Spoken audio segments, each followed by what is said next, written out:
Ebibulooka bino ebiri mu Kyangala ku kyalo Bombe Kirinnya mu munisipali y'Ekira mu Wakiso District ge gabadde amaka ga Nnaalongo Nakiganda Bena Namwandu w'omujaasi Sergeant Moses Sendege eyafiira mu lutalo mu ggwanga lya Democratic Republic of Congo okutuusa ku lunaku olwokubiri ssabbiiti ewedde ennyumba eno lwe yateekeddwa ku ttaka olw'enkaayana ku ttaka lino. Nnaalongo Nakiganda Bena agamba nti ennyumba eno basooka okugipangisa kyokka nga wayise emyaka 10 mu mwaka ogwa 2018 bakkaanya n'ennyini nnyumba n'agibaguza era ne bagisasula wadde nga ssente baali tebannaba kuzimalayo ate bba n'afa. Yafa 27 ogwokutaano 2024 bwafa ne bamuleeta nga 29 ne tumuziika nga 3 ne wabaawo eyajja wano yajja n'omwami n'atugamba nzize kugamba nti ekifo kino twakitunda. Ng'afunye obubaka nti afulume ennyumba eno yeekubira enduulu mu b'obuyinza kyokka n'atafuna buyambi era bba abaali beesomye okumugoba ne bagenda mu maaso n'enteekateeka zaabwe era ennyumba eno ne bagikoonawo.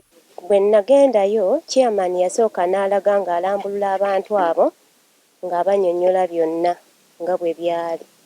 Chairman simanyi mbeera kwe yava nanneekyusiza. Mutabani wa Nakiganda eyaliwo ng'ennyumba ya kitaabwe ekoonebwa bw'ati bw'alambulula bye yalaba ku lunaku olwo. Naye baakona ennyumba eyo nga tuli mu nju abaana abo. Taata babaali bagombe nga teyafiirira ggwanga n'abaali batutta bali mu yunifoomu y'eggwanga tajja kuwummula mirembe. Wano Nakiganda waasinzidde n'alaajanira omukulembeze w'eggwanga Yoweri Kaguta Museveni amutaase ku bantu bano ate amuyambeko n'okuzzaawo ennyumba eno. Omwami wange yafiira ku mulimu, omwami wange yafiira mu lutalo. Nsaba ekintu kimu, Pulezidenti annyambe ayingire mu nsonga ze.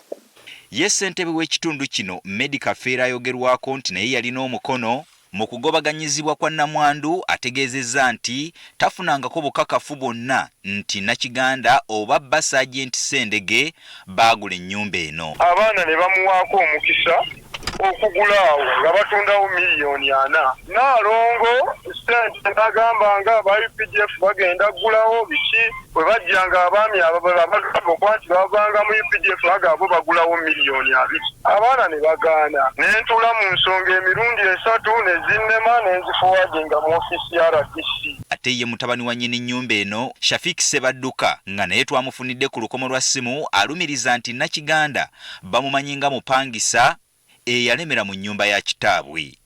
Tagulangako okumanya nga tagulangako ensonga ya ekigambo nti yagula ekyogerwawo RDC mwezi gwali gwa 8 gwa 9 kubanga batwa invitation agala neteekayo ensonga batwa invitation letter njirina okitegeera ne batuyite wa RDC enajera office ya deputy RDC bamita afande Kagolo weegira statement eyo family nga bwe tuli erusi wano bamuyise okitegeera weegira statement eyo ne bamugamba nti kale leeta ebiwandiiko ebyogamba nti bawo byogamba nti abamaje babirina n'atugamba nti amajja 2 ali Congo babu yafiiridde Congo. Olabeko omuntu afa aba agenda mu ntalo n'agana dokumenti z'ettaka. Simanyi.